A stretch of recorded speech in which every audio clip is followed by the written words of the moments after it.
You're probably scrolling through a sea of ultra-wide screens, trying to decide if you really need a 49-inch panel that's supposed to make everything look smoother, brighter, and more cinematic.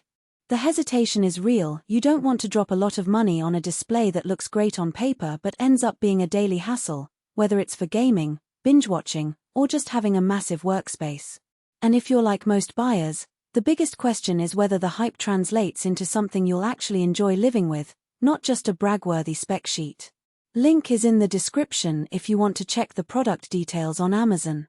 The GIGABYTE AORUS CO49DQ is a 49-inch curved OLED that promises 0.03 milliseconds response, a 144 Hz refresh rate, and a DQHD resolution that sits between 4K and 8K.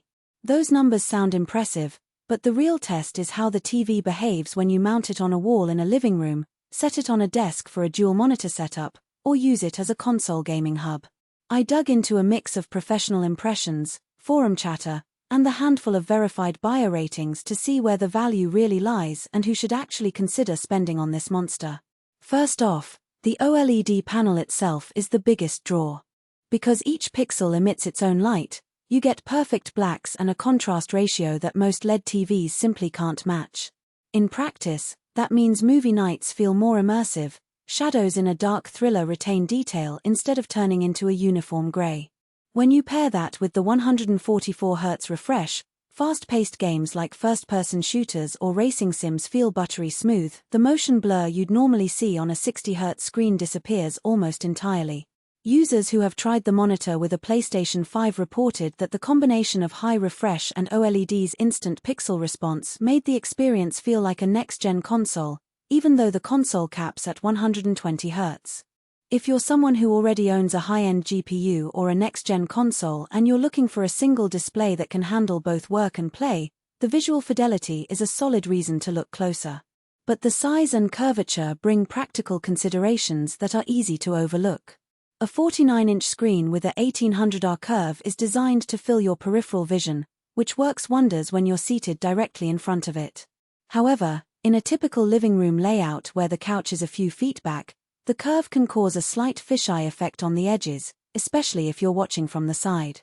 People who place the monitor on a desk and sit a foot or two away tend to appreciate the curvature because it reduces the need to turn their head constantly.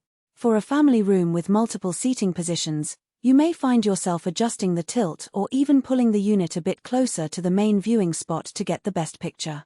Installation is another real-world factor.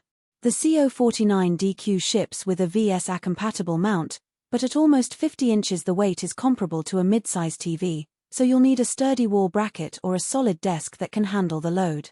The stand that comes with it is a low-profile, single-column design that fits well on a desk but takes up a decent amount of floor space.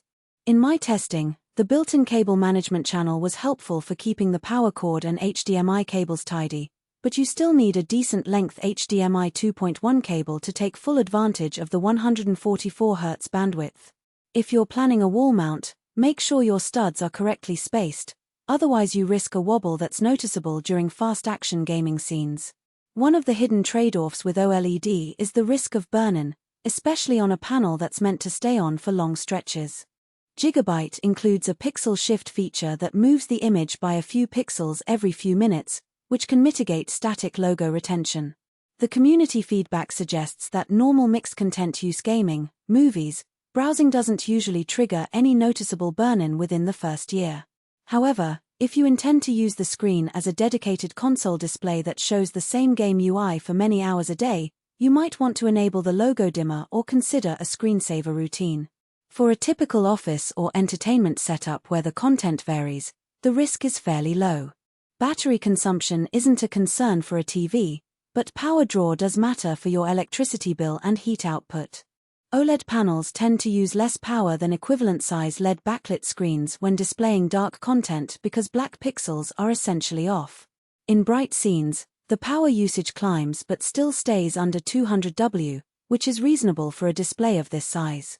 In a real-world scenario, I found that watching a dark-themed series kept the unit cooler than a bright sports broadcast, which meant the unit is virtually fanless, stayed silent, preserving that cinema-like quiet.